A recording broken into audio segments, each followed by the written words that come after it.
چین Pakistan economic corridor ایک game changer جغرافیائی سیاسی کشمکش جیسے جیسے اربوں کا بہاؤ ہوتا ہے داؤ زیادہ نہیں ہو سکتا۔ ایک $62 بلین کا انفراسٹرکچر میگا پروجیکٹ ہے جو سڑکوں توانائی اور تجارت کا وعدہ کرتا ہے۔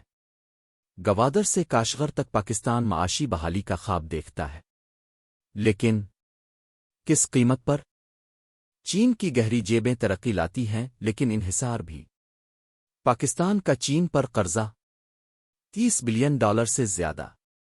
کیا یہ سرمایہ کاری قرض کا جال؟ بھارت، امریکہ اور عالمی طاقتیں قریب سے دیکھ رہی ہیں۔ صرف سڑکیں نہیں ہیں، یہ چین کا بحیرہ عرب میں داخل ہونے کا گیٹ وے ہے جو علاقائی طاقت کی حرکیات کو بدل رہا ہے۔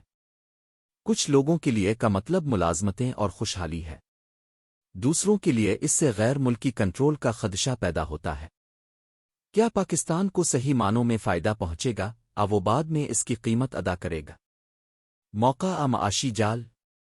جواب کا انحصار اس بات پر ہے کہ کنٹرول کس کے پاس ہے۔ آپ کا کیا خیال ہے؟ نیچے تبصرہ کریں اور مزید بصیرت کے لیے سبسکرائب کریں۔